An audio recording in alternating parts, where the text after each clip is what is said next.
On commence de zéro, puis on veut déjà s'acheter des caisses de livres entreposées chez soi. Stéphane Desroches, auteur prolifique avec 9 œuvres publiées à son actif. C'est un maître de l'étrange et de l'horreur. Ce romancier tenace aux multiples astuces, dont la grande taille rivalise avec son grand cœur, n'a pas laissé ses difficultés d'apprentissage de jeunesse impacter sa volonté féroce d'écrire. Avec nous aujourd'hui pour nous faire frissonner de plaisir, merci d'accueillir le papa de Sheldon Crane. Ça a été pour moi une révélation sur le tard parce que j'ai eu un parcours scolaire des plus difficiles. Je suis sorti de l'école, j'écrivais pratiquement phonétiquement. Enfant, on m'aurait dit, regarde, tu vas travailler 30 ans dans les écoles. Puis j'étais sur les bancs d'école, je suis pas capable. En québécois, je foxais tout le temps ou, tu sais, je faisais... j'haïssais l'école. Mais c'est quand le professeur me rabrouait comme quoi que j'étais comme un petit peu cancre, sans peut-être comprendre ce que ça pouvait cacher. Ben moi, j'ai dit, je vais camper le rôle du « je m'en fous » plutôt que « je lève la main, je pense que je suis débile ». J'ai quelque chose qui marche. Je suis ce que je suis, je dois assumer mes actes, je dois assumer ma vie. Moi, je suis heureux, je suis épanoui, je suis bien dans ma peau. Pourquoi changer, tu sais? Le système Amazon permet l'auto-édition. Okay. Moi-même, le premier, j'avais comme des réticences au début de faire affaire avec Amazon, mais je dois admettre que Amazon, dans sa formule, il y a bien des gens qui me disent « Ah, si t'étais pas Amazon, je t'encouragerais, je ne veux pas encourager Amazon. » Il faut aller au-delà de ça. T'sais. Je vais encourager quiconque, il faut croire en soi, puis il faut y mettre les efforts. Des gens comme Isabelle, il y en a énormément que, dans tous les domaines confondus, ils ont un rêve, et ils se limitent. Et souvent, les limites sont imposées par ce que les autres pensent. Il ne faut pas s'arrêter à ça. Le réseautage, c'est la base de tout. Il y a des fausses maisons d'édition, il faut être très prudent. Oui, c'est comme des imprimeurs qui vont faire miroiter l'idée que « Ah, votre manuscrit est accepté. » Là, la personne est tout enthousiaste. Oui, mais il faut couvrir les frais de départ. Vous devez acheter X nombre de volumes. Et plus, il y a des gens qui peuvent être heureux de se dire, garde, j'ai une maison d'édition. Mais en réalité, c'est moi, la première maison d'édition que j'ai eue, on m'avait totalement fraudé. Puis la deuxième, ben ça fait 2 ans depuis la COVID que je continue à vendre, mais je ne reçois pas mes dividendes. Si tu me défectes dans ma main, ben je veux dire, moi, regarde, j'ai une tribune ici, je le dis. Maintenant, l'auto-édition, il y a quelques personnes encore qui crachent là-dessus, mais on a des très beaux, on a des exemples de personnes qui réussissent très bien. Chaque vente est importante pour moi. Chaque lecteur qui me contacte personnellement, je vais prendre le temps de lui répondre. Pour moi, c'est pas tant une business, c'est un rêve.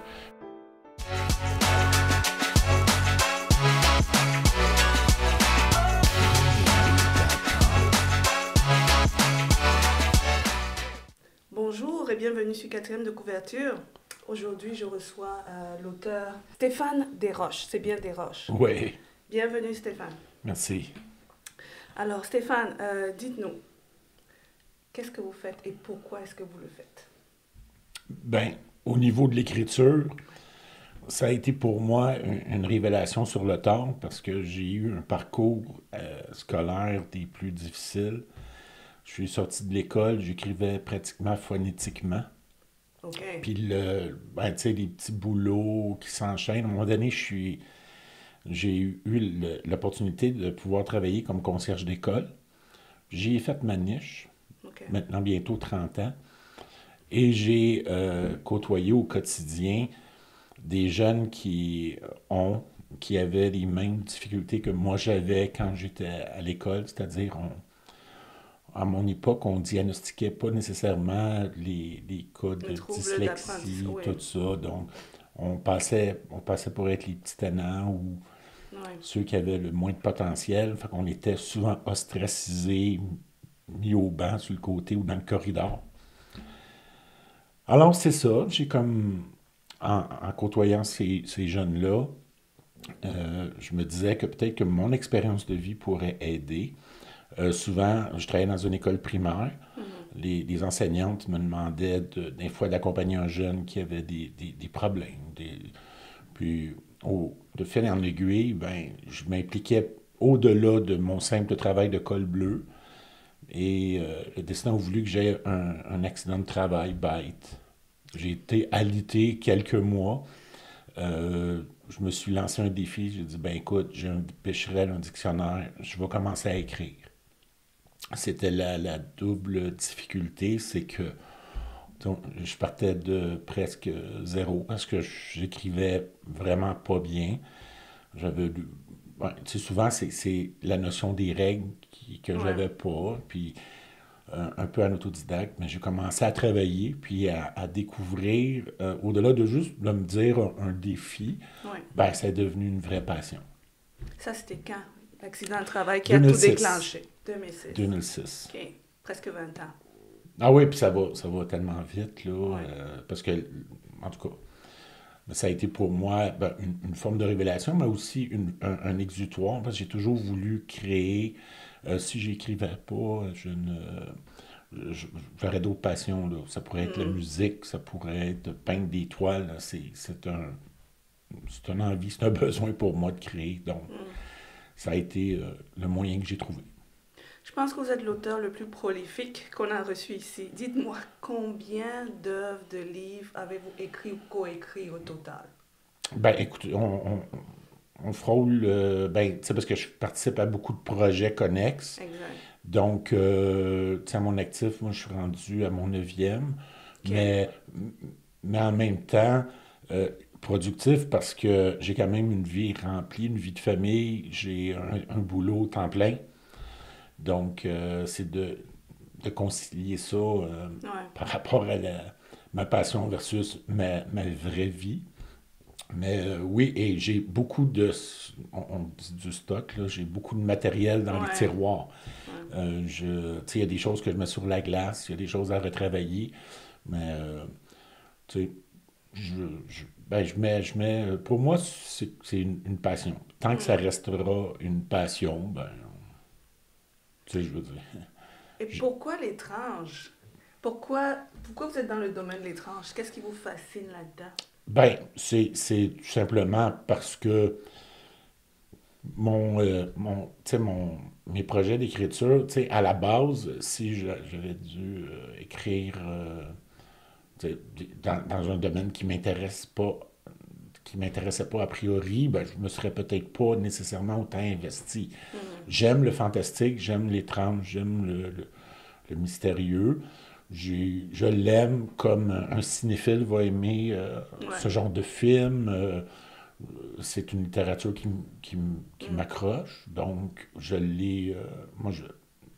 Mais je pourrais écrire n'importe quoi en réalité. Oui? OK. Ah ben j'ai des projets de coécriture avec ma conjointe, beaucoup plus romancés. Elle n'aime pas l'horreur et le fantastique, mais comme je vous dis, tu sais, je vais avoir tendance à écrire ce qui m'accroche, ce que j'aime. C'est comme, tu sais, il y en a qui aiment les fleurs, il y a d'autres qui aiment la pizza. Je veux dire. Ouais. C'est une question de goût, c'est une question de... Mais a priori, je pourrais écrire dans beaucoup d'autres choses. Est-ce que vous avez des projets qui sont... Je sais que vous avez dit vous avez plein d'écrits qui sont dans les tiroirs. Est-ce que vous avez des projets qui sont prêts à aboutir dans les prochains mois, prochaines années peut-être? Ben, oui, parce que ben, actuellement, je travaille, j'ai une suite Oui, une d'un chronique. détective, Exact. un détective privé qui se retrouve à l'époque de la Prohibition, Ouais. avec une grande teinte de Howard Philip Lovecraft, Ouais. tu sais, dans le genre. C'est sûr et certain que je travaille. J'ai prévu 13 volumes dans cette saga. Wow, Mais ça, OK. toute la structure est montée. Ben, tu sais, c'est d'avoir le temps. Mais aussi, à un moment donné, comme je vous expliquais tantôt, moi, je suis comme une locomotive qui roule à fond. Et dans ce genre de projet-là, ben, il y a aussi une équipe en arrière qui travaille dans l'ombre. Entre autres, ma correctrice. Ouais. On a tous nos réalités quotidiennes. Donc, c'est aussi de s'autofinancer parce que Exact. ces gens-là, j'étais comme le graphiste, la correctrice, j'ai une équipe de bêta-lectrices qu'il faut qui, d'une certaine façon, là, il y a beaucoup de bénévolat, il y a beaucoup de choses qui... mais il faudrait que j'aie comme vraiment, comme un éthique, c'est comme d'avoir un système en place. Parce Ouais. qu'actuellement, on s'autofinance que par les ventes des livres. Et la machine étant, moi, je suis dans l'auto-édition parce que Exact. j'ai été édité et je n'ai... Vous n'avez pas aimé. Ben, c'est pas que j'ai pas aimé, c'est que c'est un système, malheureusement, c'est comme une pyramide inversée. C'est c'est c'est l'auteur à la fin qui ramasse les miettes Ouais. de tout, de tous ceux qui se nourrissent au râtelier, là. Mm. C'est ingrat, mais en étant mon propre, on va dire mon propre patron, mais aussi j'ai une plus grande liberté. Ouais. Je contrôle tout d'une certaine façon. Et, mais enfin, tu sais, ça demande quand même tu sais, beaucoup plus d'investissement, beaucoup plus de... Il reste que dans la structure, dans la machine, ben, il faut payer l'imprimeur, Ouais. le réseau de distribution, tout ça. Donc, actuellement, je fais affaire avec Amazon. Je suis relativement satisfait parce qu'au moins, je garde ma liberté. OK. Mais sinon, tu sais, sinon, ben, Non, c'est c'est ça. Tu sais, intéressant. si ça n'était que de. Tu sais, ma correctrice, elle a 4 volumes à corriger. Faut qu'elle. Puis moi, il y a le côté artistique. Je ne veux pas mettre de pression. Je veux pas que ce soit une correction qui soit faite Ouais, ouais, ouais. à la va-vite juste pour se débarrasser. Elle prend son temps. Elle fait ça aussi en parallèle avec son travail, sa vie de famille. Donc, c'est pour ça que c'est comme un petit peu le principe du goulot. Mm. Euh, Moi, je presse, mais enfin, Ouais. on y va un jour à la fois. De toute façon, c'est mon projet d'après-carrière. Quand je vais être à la retraite, je veux continuer. Je suis trop passionné de ça pour... Mm. c'est trop important pour moi. Tu sais. Wow. Amazon, hein. Donc, tous vos volumes sont disponibles, les 9 sont Oui, oui. disponibles sur Amazon. Oui, OK. parce que le système Amazon permet l'auto-édition. OK. J'ai exploré d'autres avenues, mais je sais, moi-même, le premier, j'avais comme des réticences au début de faire affaire avec Amazon, Mm. mais je dois admettre que Amazon, dans sa formule, n'est pas perdante. OK. Là, tu sais, au niveau du volume, on paie bien, là, tu sais, je veux dire, il me reste quand même à peine un 10% à la fin dans Oh. mes poches, sauf que le réseau permet de distribuer ses impressions sur demande. Il n'y a OK. pas nécessairement beaucoup Ça, d'éventaires de c'est bon. gaspillage. Moi, de toute façon, je fais énormément d'événements, de petits salons. Ouais. Je liquide toujours mon matériel, j'ai pas de perte. Mais eux, c'est impression sur demande. Puis ici, c'est un lecteur qui se trouve en Bulgarie. Ouais. Il va le commander et l'imprimerie rattachée le plus près en Europe. Ouais. C'est pour ça que je vends plus encore en France, Belgique, Suisse, parce que le bassin de population là-bas est immense OK. et ça me permet d'avoir un contact direct avec eux. Mais c'est intéressant, surtout pour les auteurs qui nous écoutent et qui veulent se lancer dans l'auto-édition, c'est intéressant. Ben, moi, je dirais que l'auto-édition, tu sais, à un moment donné, moi, j'allais, dans les premiers temps, j'allais dans des salons Ouais. où les gens me demandaient c'est qui l'éditeur. Ben, moi, j'avais un éditeur avant, dans mes premiers ouvrages. Et vous savez, en tant que maison d'édition, il ne finançait rien. Moi, je me retrouvais toujours à louer mes tables, Ah à ouais. organiser mes trucs. Ah oui, j'étais comme... C'était d'avoir un poids sur les épaules. Ouais, ouais, ouais. Mais je vous dis ça, j'ai commencé vraiment, en 1917, vraiment mon envolée, parce que j'ai Mm. commencé à écrire en 2006, mais mon premier roman, Les Enfants de Moloch, je l'ai poussé au maximum. J'ai travaillé énormément de recherches, ça m'a pris énormément de temps Ouais. à écrire. Sa formule actuelle a sorti en 2017 avec une maison d'édition. Et mais comme je vous dis, au niveau service, euh, il faisait juste vendre le livre à un prix exorbitant et Ouais. se prendre peut-être un 30% de profit. J'avais à peine je vous dis moins de 10% dans le fond. OK, moins que Euh, maintenant. ouais, mais maintenant, Ouais, ouais, mais mais avec maintenant, Amazon. c'est vraiment une option personnelle. Parce que je regarde le prix du marché, je regarde ce que ça me coûte. Je ne veux pas exagérer non plus au niveau de ma cote personnelle, mais je pourrais aller chercher un 15%, 20%, mais refiler la facture au lecteur. Donc, moi, c'est un choix très personnel. J'ai décidé, je me dis, ben, quand je me donne comme si j'étais avec une maison d'édition, je fais mon calcul, je dis, ben, je vais me prendre 10%. C'est maigre.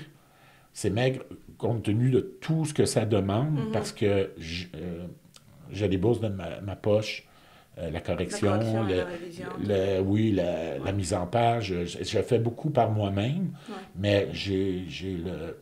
Parce qu'au-delà du service, au-delà du professionnalisme des gens, c'est aussi des gens qui s'impliquent. Donc, tu sais, c'est sûr que on pourrait pas débourser comme un infographe. C'est comme un avocat. Hein, il paye. Tu sais, ça revient cher la facture, mais d'un autre côté, comme je vous dis, à un moment donné, il faut y aller avec les tripes. Puis souvent, les gens, ce n'est pas contrairement à ce qu'on peut penser, les gens, ce n'est pas la couverture qu'ils regardent. Dans un premier temps, c'est le récit général, s'il est accrocheur. Et souvent, moi, pour avoir fait nombreux petits salons en région, partout où je me promène, c'est de rencontrer les gens. Et 9 fois sur 10, la personne va acheter le livre pour supporter, pour soutenir l'auteur. Plutôt que l'histoire est très secondaire, puis il y en a qui sont, il y en a qui ont des piles à lire, c'est incroyable, on dit, je le lirai probablement pas, mais je veux te soutenir. C'est ça qui c'est fin aussi. Fantastique dans ça. C'est surtout le lectorat au Québec, parce que, tu sais, moi j'ai la chance d'avoir un grand réseau, j'ai même une co-autrice, je travaille sur des projets avec elle. Oh, Nancy... C'est Mme Mary Winter. Effectivement. Elle est issue de Delhi que vous m'avez envoyé, effectivement. Oui, Belgique. Oui, c'est une Belge et c'est une dame qui avait des rêves d'écriture. Enfin bref, tu sais, moi, je lui ai permis de pousser au maximum puis de faire son rêve, tout simplement. Comme vous avez fait le vôtre, mettons. Oui. Okay. Mais comment vous l'avez rencontré? Bien, à vrai dire, c'est que Mary Winter, c'est son nom de plume. C'est une femme de Belgique qui avait lu mon premier roman, Les Enfants de Moloch, et ça l'avait énormément émue. Donc, elle me contacte. On échange en tant que, dans le fond, auteur avec une lectrice, là, tout simplement comme ça va m'arriver énormément de... Tu sais, les gens me contactent maintenant, Messenger, Facebook. C'est un réseau incroyable. Il y a des cercles de lecture là-dedans, c'est fou. Alors, de son vrai prénom, Isabelle me contacte, puis là, elle commence à me parler de ses problèmes. Des problèmes très personnels, une vie très dure. Elle a énormément de carences en français, mais elle voulait écrire un livre. C'était un rêve, mais même dans son propre milieu, dans sa propre famille, elle était rabaissée par rapport à ça. Souvent, on s'accroche sur les limitations des gens. Mais moi, ça m'a interpellé. J'ai dit, non, on va leur faire ravaler ça. Là. Alors, je suis rendu je vais sortir bientôt un 4e livre avec elle en coécriture. Wow. Le premier livre, ça a été comme tellement, cette personne-là, tellement au niveau de l'estime personnelle, c'est un peu comme, je ne veux pas dire comme un cocon métamorphosé, là, mais ce serait ses propres mots. Donc, puis c'est intéressant parce que le mix, c'est que Mary Winter est de Belgique avec ses belgicismes, qu'on pourrait dire. Moi, avec mes québécismes, ben, on fait c'est un beau mélange. On s'amuse beaucoup. Parce qu'on a une collaboration, mais elle est venue justement en voyage au mois d'avril pour un salon littéraire à Drummondville. Okay. Elle est expressément venue avec son conjoint pour cette expérience-là. Et pour elle, c'est du jour au lendemain, c'est une personne qui s'épanouit, puis elle s'accroche à ça, elle l'aime beaucoup. Donc, au fond, je vais encourager quiconque. Faut croire en soi, puis il faut y mettre les efforts. Enfin. Est-ce qu'elle a décidé de se lancer en solo ou elle fait juste avec vous pour l'instant et coécrit avec vous? Ben, il reste que dans la définition du milieu, on me donnerait la chaise du ghostwriter. OK, je comprends. Parce que, tu sais, elle va partir, exemple, un texte d'une cinquantaine de pages. Moi, je vais retravailler le texte. Bon, mais c'est volontaire. Moi, j'aime ça. Et j'aime le défi parce qu'il faut que je me mette... Parce que quand on écrit, on a comme comme je vous disais tantôt, on a nos passions, on a ce qui nous accroche, on a nos formules, on a notre manière d'être. Ça me pousse à sortir de ma zone de confort. Je dois me mettre dans... Qu'est-ce qu'elle voulait dire? Puis souvent, ça va être d'agrémenter le roman, de le remettre, sans changer l'esprit de la chose, Exact. mais de le mettre à un autre niveau. C'est un travail de fond, mais comme je vous dis, je m'amuse là-dedans, puis ça me fait plaisir de m'investir. Parce que je sais qu'il y en a que des gens comme Isabelle, il y en a énormément que Ouais. dans tous les domaines confondus, ils ont un rêve, tu sais, ils ont comme, je sais pas, des passions et ils se limitent parce que ils pensent que les limites, Ouais, et souvent les limites sont imposées par ce que les autres pensent. Il c'est ça. faut pas s'arrêter à ça. Exact. Question pour vous. Est-ce que sur Amazon, c'est pas juste les livres papier que vous vendez aussi les livres électroniques? Oui. OK. OK. Oui, et puis ben, pour ceux qui seraient intéressés, c'est parce que quand on fait on va dire quand on fait la mise en page, parce que tu sais, il faut suivre plusieurs étapes, tout Ouais. ça. Euh, euh, Kindle Publishing Exact. offre la possibilité de le faire en livre électronique. Ouais. C'est pour un autre marché. Moi, souvent, si ça peut intéresser les gens, c'est parce que moi, je le mets comme sur un marché qui, si les gens sont inscrits, sont abonnés sur Kindle, Ouais. ils peuvent le lire gratuitement. Puis à Ok. chaque page, ça me donne, ben, à chaque 2 pages, ça me donne 1 sou. OK, donc c'est par page. Ça, c'est intéressant. Ben, c'est une formule comme ça, où il y a la bonne vieille formule où les gens, dans le fond, vont acheter le Le livre e-book, complet. là, Ouais, ouais, ouais. le livre électronique. Moi, je vous dirais qu'il n'y a pas de... Du moins, il n'y a pas de... J'essaie d'être le plus large possible. Mais ça reste que c'est compliqué comme... Ouais. Tu sais, parce qu'il faut connaître, tu sais, il faut connaître tout. Il y a plusieurs options. C'est de débroussailler. Tu sais, c'est pas toujours évident.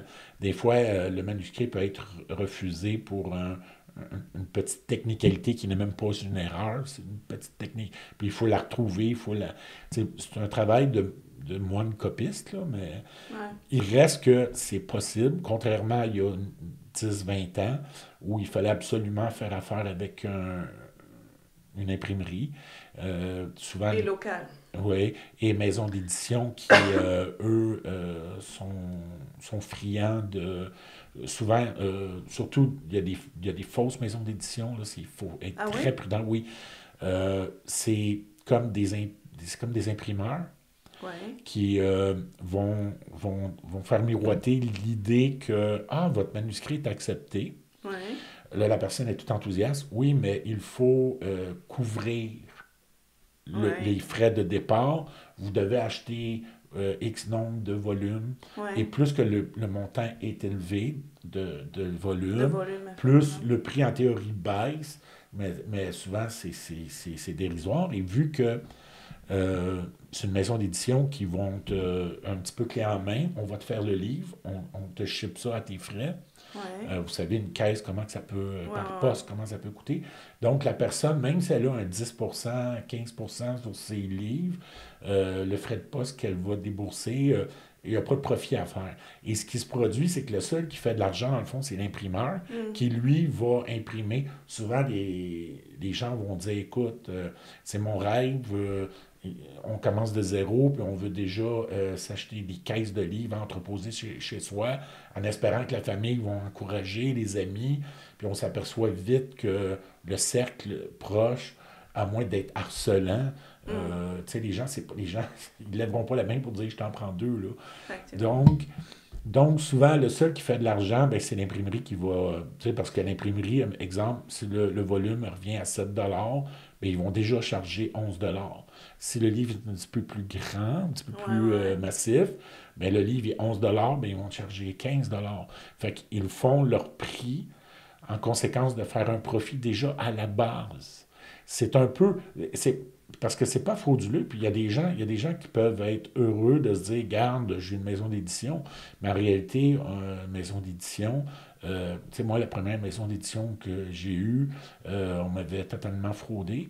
Puis la deuxième, ben ça fait 2 ans depuis la COVID que je continue à vendre, mais je ne reçois pas mes dividendes, là, tu sais, mon pourcentage. Donc, mais est-ce qu'ils s'occupent au moins de la promotion, ben, initialement, tu sais, la maison d'édition va avoir un site web.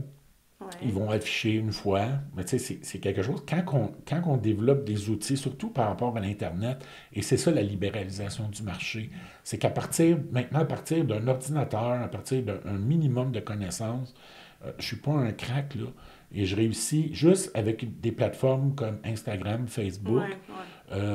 Même maintenant, j'ai LinkedIn. J'ai, je pense que c'est Twitter X, des sites de même qui, bon, OK, j'envoie une image, puis ça tombe sur, on va dire, sur un océan. C'est un peu comme une bouteille à l'eau. Mais de plus en plus, l'océan, il y a des navires qui se promènent partout, n'importe où. Ta bouteille, elle a beaucoup plus de chances d'être repêchée. Donc... Et l'inscription au salon, tout ça, vous en occupez personnellement aussi? Oui, ben, il faut faire tout de A à Z. Maintenant, ça, c'est une autre chose. Les très grands salons, souvent, c'est une opinion très personnelle. C'est parce que tu as des grands salons, ils vont avoir un grand nom. Souvent, les tables, c'est des coûts exorbitants. On parle de combien à peu près? Écoutez, le Salon de Montréal, ça peut aller jusqu'à 10 000 pour une fin de semaine. Là. Sérieux? Ben, je veux dire, moi, puis c'est plus que ça. Mais souvent, c'est que c'est des maisons d'édition qui, mais eux, dans leur structure d'affaires, peuvent s'en servir pour dépenses, pour des... Donc, tu sais, comme moi, quand j'ai commencé à écrire, je voulais juste écrire. Mais maintenant, je suis comme, tu sais, quand je fais mes rapports d'impôts, je suis obligé de déclarer comme travailleur autonome, mes profits, mes pertes. Bon, je m'attendais pas à ça. Disons que, tu sais, je voulais juste écrire. Je voulais juste écrire. Pour ça que si la bonne vieille formule de maison d'édition aurait été bonne, si ça avait été, OK, on prend sur notre réel, écrit, crée. Exact, ça devrait être ça. Mais oui, mais de l'autre côté, tu sais, moi, je peux comprendre aussi qu'un particulier qui va investir pour une autre personne, moi, il y a un facteur risque. Sauf que moi, tu sais, mon éditeur initial, j'allais partout, je m'étais fait une affiche de l'éditeur et je moussais l'éditeur. Je lui faisais une publicité indirecte. Mais partout où j'allais, je l'encensais parce que là-dedans, c'est le principe d'ascenseur. Tu descends, tu renvoies l'ascenseur.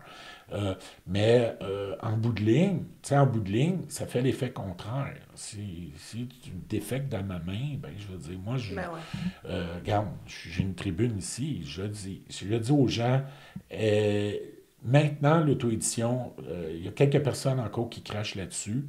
Mais on a des très belles exemples de personnes qui réussissent très bien.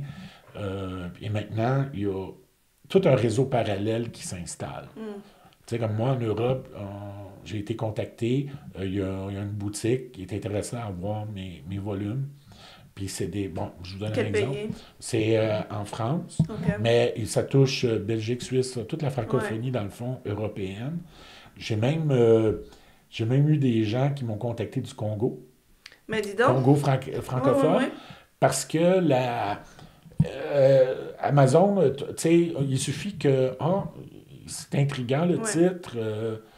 Les gens, donc, tu sais, c'est ce qui est fantastique avec ce système-là. Puis je pense qu'en enlevant une couche, Probablement qu'à un moment donné, les maisons d'édition vont ressentir un peu plus la pression.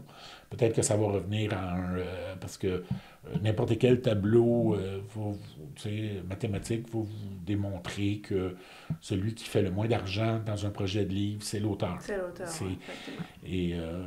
Mais comme je vous dis, moi, parce que je réussis à vendre, parce que chaque vente est importante pour moi. Chaque lecteur qui me contacte personnellement, je vais prendre le temps de lui répondre, de l'accommoder au maximum, parce que je trouve que c'est parce pour moi, c'est pas tant une business, c'est un rêve. Puis tant que ça va être comme ça, si j'avais à faire ça boulot de 9 à 5, peut-être que là, ça serait plus contraignant, mais je le fais, donc j'ai un travail déjà. Je ne m'attends pas à ça pour vivre. Donc, c'est pour ça que je suis un petit peu plus flexible. Je laisse les prix, même si les coûts tous les coûts ont augmenté, on va dire, de fabrication. Tout augmente, mais je le mets dans ma colonne perte parce que je ne veux pas nécessairement augmenter pour l'instant mes prix.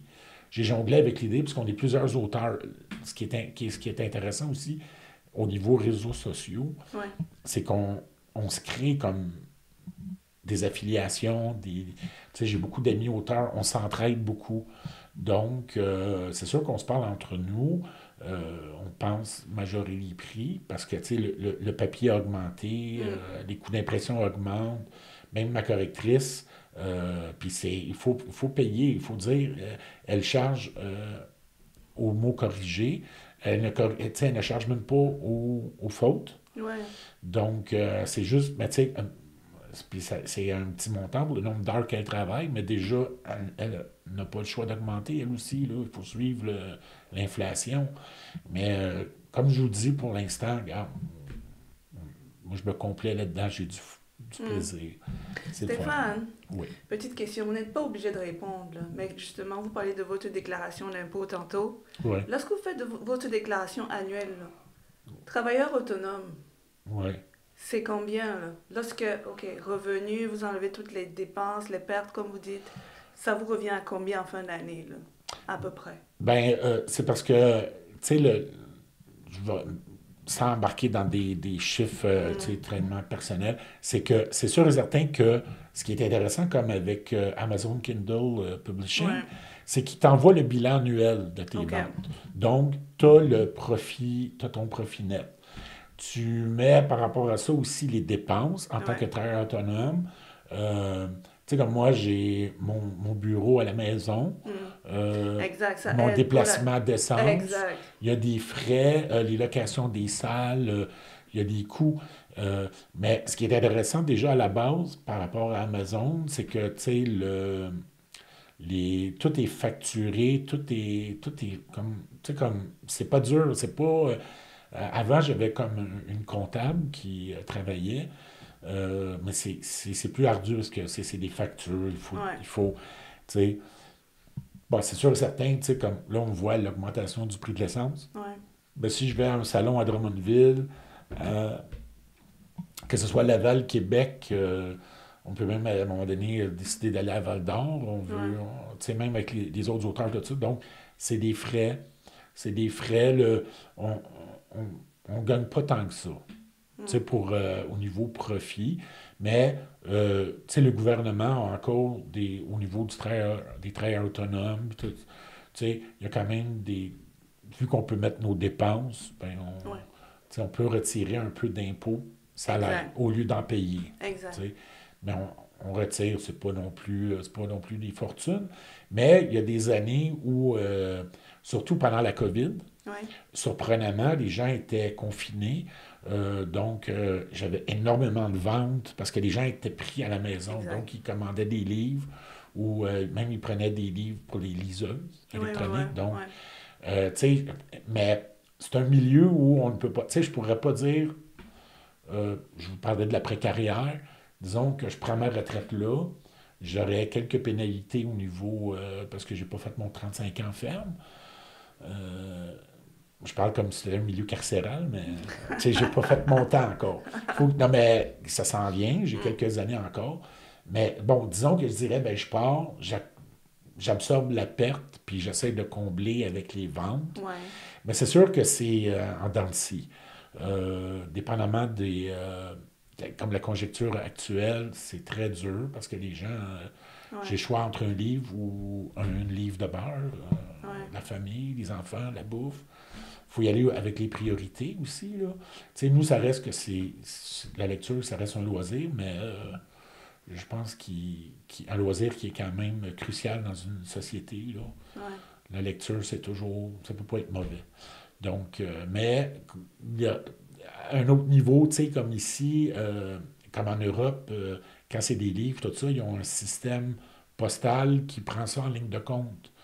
Mais ici, comme moi, j'ai des gens qui veulent m'encourager, qui me contactent en privé, qui disent, je veux la dédicace, envoie-moi les livres par la poste.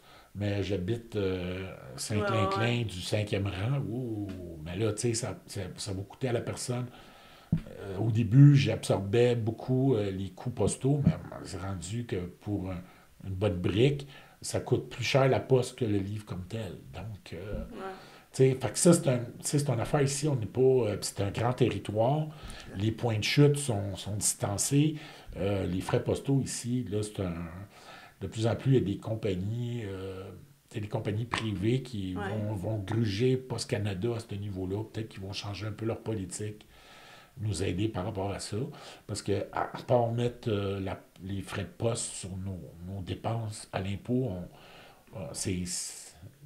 tandis que Amazon offre la poste vraiment plus abordable. Puis même si les gens deviennent pense à Amazon Prime, comme un genre de livraison gratuite. Ouais. Moi, je pense que c'est pour ça, ça reste que malheureusement, là, je veux dire, parce que c'est une il y a bien des gens qui me disent, si t'étais pas Amazon, je t'encouragerais, je ne veux pas encourager Amazon. Il faut aller au-delà de ça. Parce que ça reste que, jusqu'à maintenant, je pense que c'est une des meilleures plateformes, surtout pour les gens qui veulent commencer. Ça devient très possible d'aller, d'accomplir toutes les étapes, d'aller jusqu'au bout. C'est bon pour ça. Là, présentement, votre daily job, travail de journée, mettons, c'est à la commission de la Pointe-de-l'Île? Oui, maintenant, c'est un centre de service scolaire de la Pointe-de-l'Île. Non, parce que ça a monté d'échelon. Avant, c'était les commissions scolaires, mais ça a été aboli. Oui, c'est vrai. On a tendance toujours à dire... Je le savoir, oui, effectivement. Non, même moi, des fois, c'est plus simple de dire commission scolaire. C'est comme col bleu, comme je disais tantôt, concierge d'école. Ça aussi, c'est pas nécessairement bon parce que j'atteins 30 ans d'ancienneté, mais le salaire est donné au poste à lequel on est affecté. C'est-à-dire, c'est que moi, j'applique sur un poste, le salaire est rattaché au poste. OK. Peu importe l'ancienneté. Peu importe l'ancienneté, à part quelques bonifications au niveau journée de vacances l'été. Après 25 ans, ça donne quelques jours de plus, mais en bout de ligne, comme dernièrement, on a eu des grèves. Oui. On a été poussé aux grèves, mais parce que le salaire maintenant n'est vraiment plus compétitif, puis c'est un domaine où les gens se délaissent ça. Là. Les jeunes, excusez-moi, les plus jeunes ne veulent pas, trouvent que c'est pas rentable parce qu'ils peuvent avoir un salaire équivalent pour être pour du travail un petit peu comme exemple McDo ou des travails des salariés. Donc, pour la fonction publique, ça bat un peu de l'aile. C'est peut-être le moment où jamais, si les gens cherchent des emplois, les concierges d'école, on en demande. Il y a beaucoup de rotation, les gens ne restent pas. Mais c'est triste. Je ne sais pas si ça répond à ta question, parce que tu voulais savoir... Hein? Non, je voulais justement savoir c'était quoi le... Parce que vous disiez tantôt que vous étiez en train d'expliquer que si vous faisiez vos 35 ans, et que vous décidiez de prendre votre retraite, etc., est-ce que l'écriture pourra continuer à subvenir à vos besoins.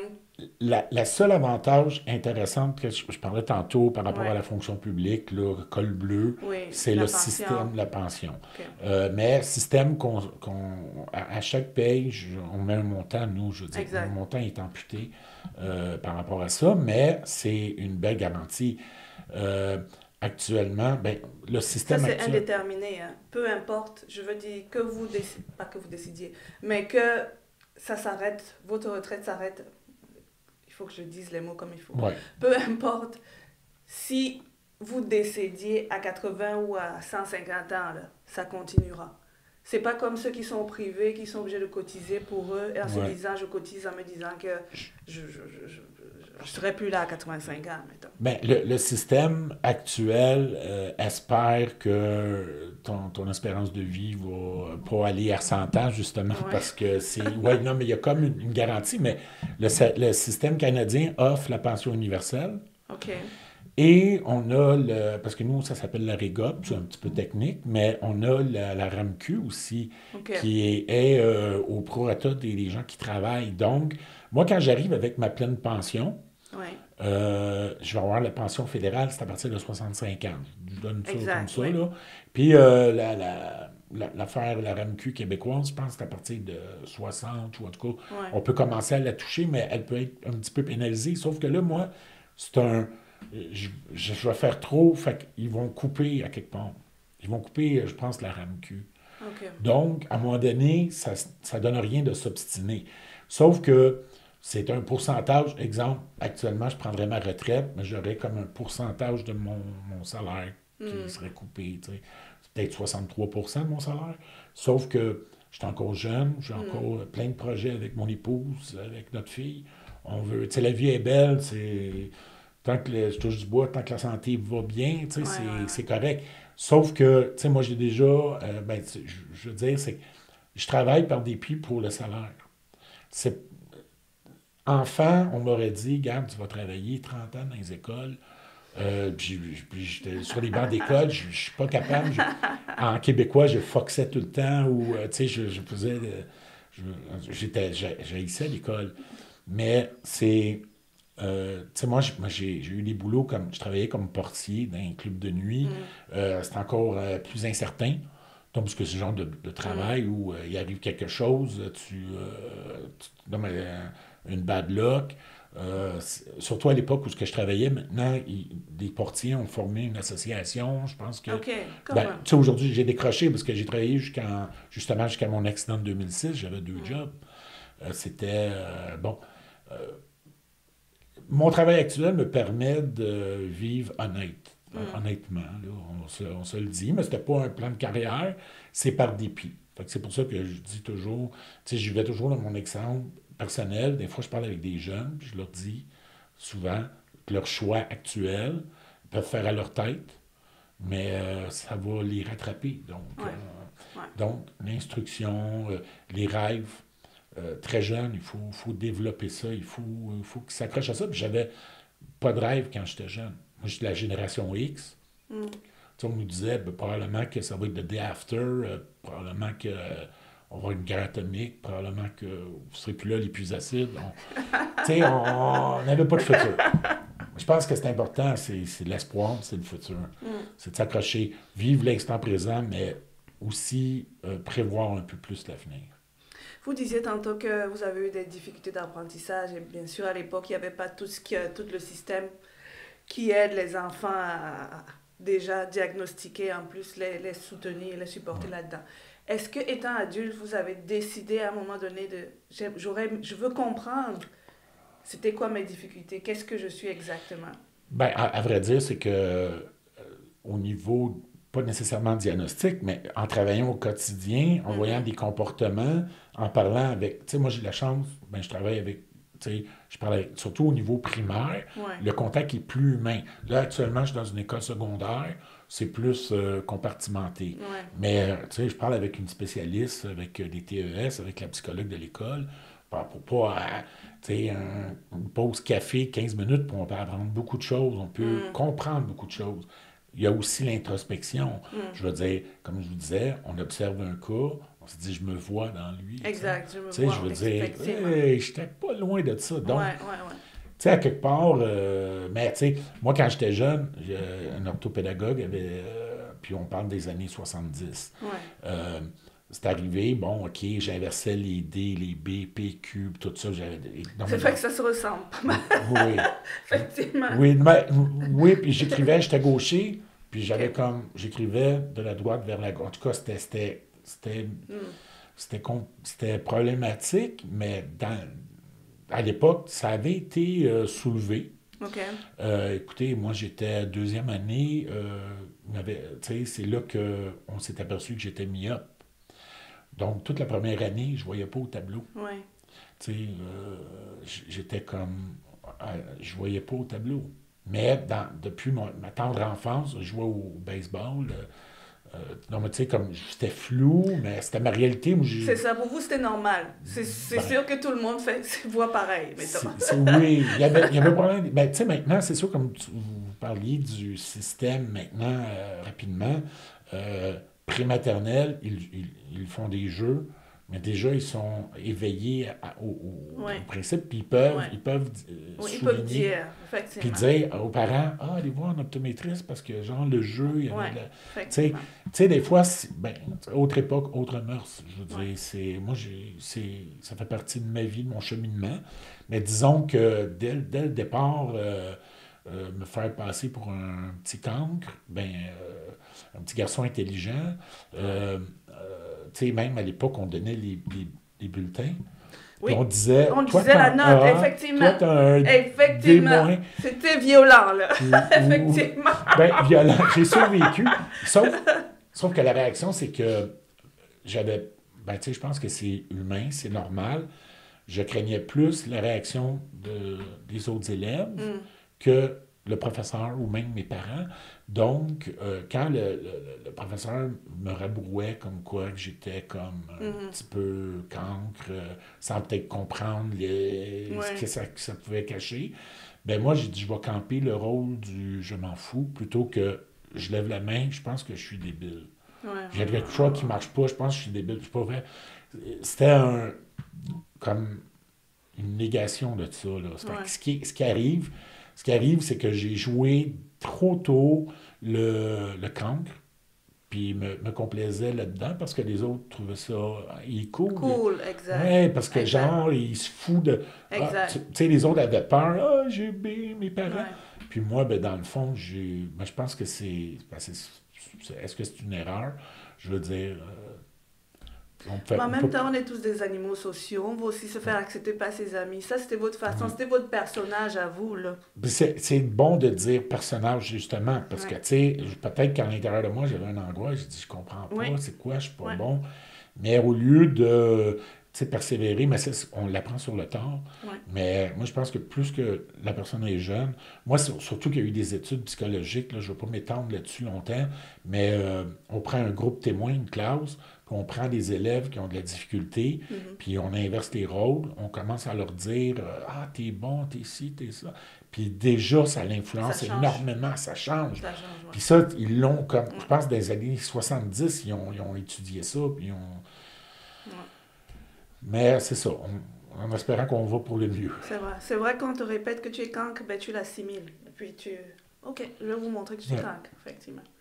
Question pour vous, justement. Votre premier volume de Sheldon Crane, vous l'avez associé à une association pour l'autisme Montréal. Est-ce qu'il y a une raison particulière à ça? Pourquoi cette association-là? À vrai dire, ça, oui, c'est intéressant parce que je voulais que cette série-là, moi, c'était à la demande, parce qu'on fait énormément de, tu sais, on a eu comme les recueils maudits, on a plusieurs projets comme ça, qu'on ramasse des fonds. Puis même, moi, j'avais un cercle d'auteurs, on se met ensemble, puis on dit entre tel mois et tel mois, toutes les ventes de nos livres, on va donner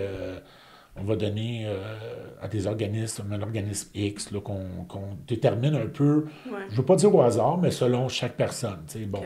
Moi, j'ai une connaissance, une amie, que son enfant est autiste. Puis elle avait dit, pour la campagne, j'aimerais, pour une campagne, que ce soit l'organisme qui aide justement son enfant.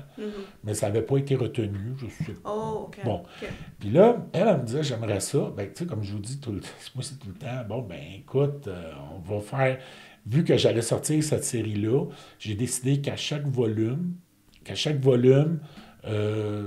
comme à chaque période, à chaque année, parce que c'est facile avec Amazon, parce qu'ils compilent, bon, tu as vendu X nombre de volumes, donc à chaque volume vendu, je remets $1 dans le fond, c'est une partie de mon 10%, mais c'est pas grave. C'est $1 pour une association. Puis vu que, je peux le dire, Nancy Boucher, du groupe Buffet littéraire, ben, j'ai dit, écoute, moi, je vais le faire, tu sais. Fait que c'est sûr et certain que chaque livre je veux qu'il ait sa cause, comme exemple, là, j'ai un ami qui est décédé du cancer, ben là, ça va être la Société canadienne du cancer. Bon. Mais comme aussi, ce qui est intéressant dans les Sheldon Crane, pour rapidement, c'est que je laisse un espace à la fin du roman pour un auteur invité. Souvent, c'est un auteur émergent ou quelqu'un qui débute. Puis là, comme j'ai booké pour mes 13 volumes, ben je vais avoir des grosses pointures vers la fin parce qu'il voulait participer au projet. Mais enfin, bref, comme dans le deuxième, c'est Yannick Beausoleil. Ben lui, c'est pour un organisme que je connaissais pas, mais j'ai laissé à l'auteur le choix de l'organisme qui va être attaché au livre. C'est tout simplement une façon de redonner un peu, parce que ça, je vous le cacherai pas que, tu sais, il y a comme un côté, tu sais, dans tout bon acte, il y a aussi un acte d'intérêt. Tu sais, pour moi, tu sais, c'est une façon, parce que, tu sais, Autisme Montréal, quand j'ai remis le montant, ben la directrice s'est déplacée, elle était contente, ça a fait un petit scrum, tu sais, ça a fait c'est une façon indirecte de faire une publicité aussi, mais c'est également redonner. C'est redonner aussi. Ben oui, c'est un win-win. Ben oui. Exact. Dépendamment c'est ça, du nombre vendu. Parce que c'est vraiment en dents de scie. Fait que c'est pour ça que c'est un combat pour chaque vente, mais tu sais, on est là. Non, je voulais le souligner parce que ça m'a touché personnellement. Moi aussi, j'ai un enfant qui est autiste. Puis je me suis dit, waouh. Puis la façon dont vous parlez, le fait justement, on parlait de la madame avec qui vous avez collaboré, la dame de Belgique, le fait que vous invitiez du monde à écrire dans vos livres. Il y a un côté chez vous qui. Ça montre votre philanthropie, mettons votre empathie. Et c'est vraiment beau à voir en temps. Oui, ben, mais regardez, tu sais, comme moi, ben, j'aime beaucoup l'univers de Lovecraft, qui est un auteur du siècle dernier. Bon, enfin, bref, il a influencé énormément son époque, mais même après, là, c'est un des pères de la science-fiction d'horreur. Bon nombre de films indirectement est inspiré de ses écrits, puis on l'ignore même, tu sais. Okay. Mais là, actuellement, tu sais, comme moi, j'ai un cercle des auteurs Lovecraftiens sur Facebook, qui est une association, on a dépassé de 200. Et il y a énormément d'auteurs qui sont débutants. Et j'ai décidé, ben, toujours dans la même veine, on veut faire un gros recueil de nouvelles et c'était une formule ouverte. Pour moi, je vois ça comme une vitrine et souvent dans ce genre de projet-là, on va sélectionner que des gros noms. Okay. Puis souvent, les gros noms vont dire « Ah, OK, on va te prendre de quoi sur le coin d'une table, là, démerde-toi. » Tandis que moi, il y a des on va dire, des moyennes pointures. Je me considère moyenne pointure. Je ne suis même pas encore un king là-dedans, mais c'est Stéphane, mais pas king, là. C'est des roches. Mais c'est ça. Mais ça laisse l'opportunité à des gens, une belle vitrine de présentation. Ouais. Puis il y a des gens qui ont de la difficulté à faire décoller leur roman, qui vont même... Tu sais, ça devient que c'est toujours... Ben, moi, j'appelle vraiment ça une vitrine. Ouais. C'est une exposition.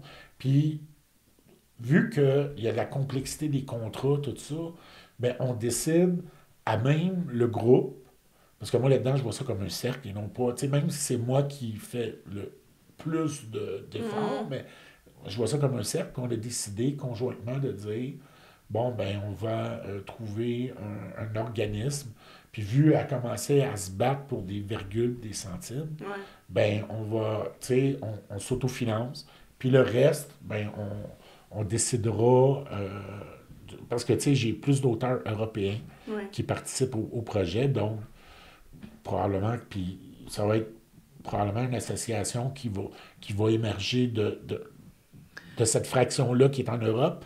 Puis, tu sais, les causes pour enfants sont toujours... J'aurais besoin du contact de votre vitrine parce que les auteurs en aide qui vont écouter ou voir la vidéo, peut-être ils sont intéressés aussi à...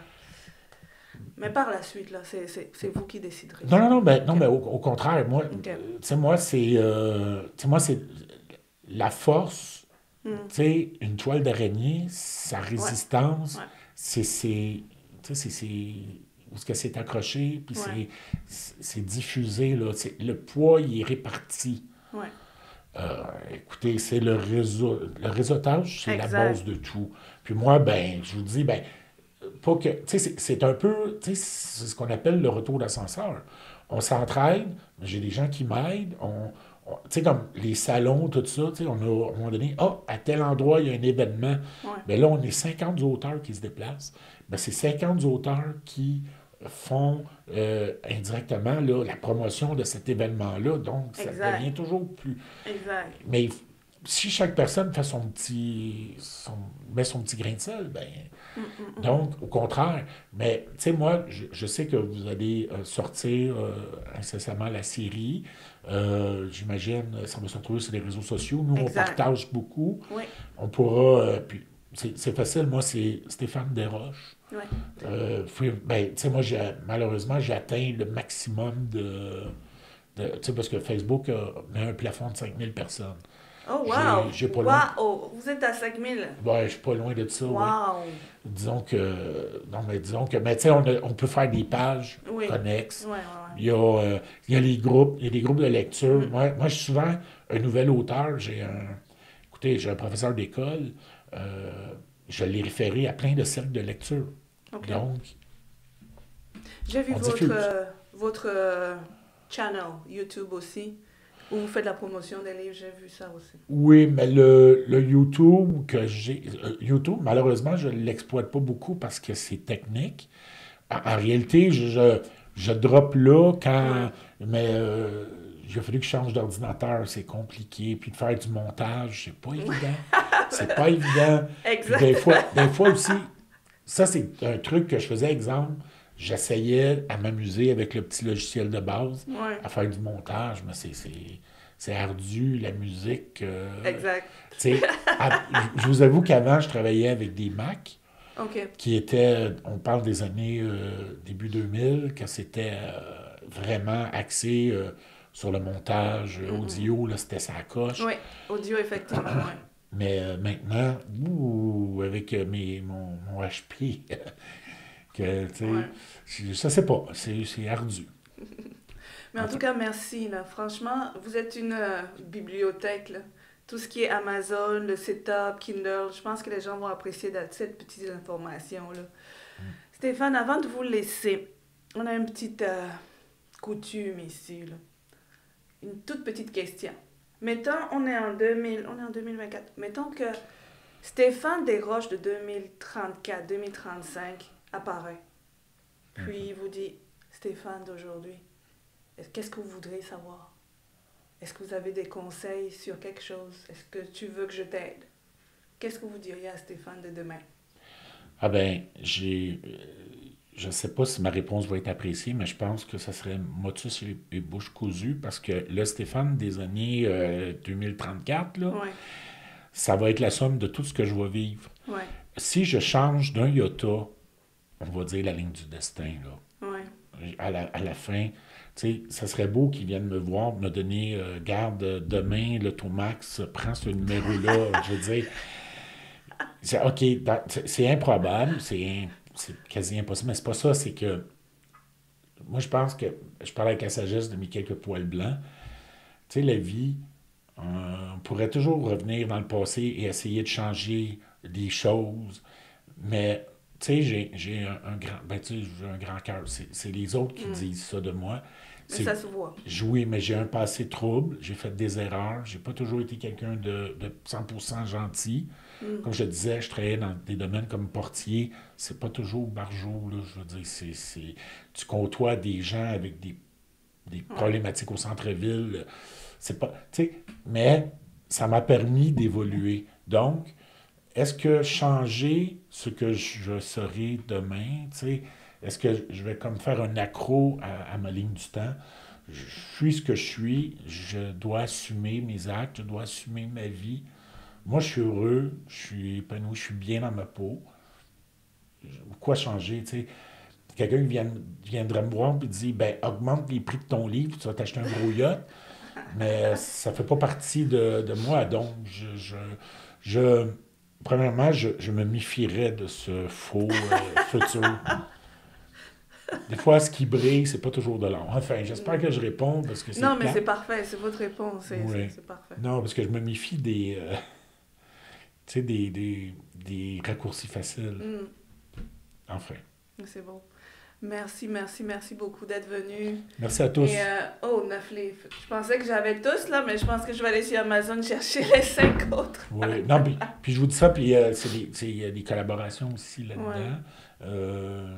Enfin, bref, je vous encourage, merci. Faites comme elle, puis je vais pouvoir payer mes bills, c'est bon. Parfait. Merci beaucoup à tous. Merci.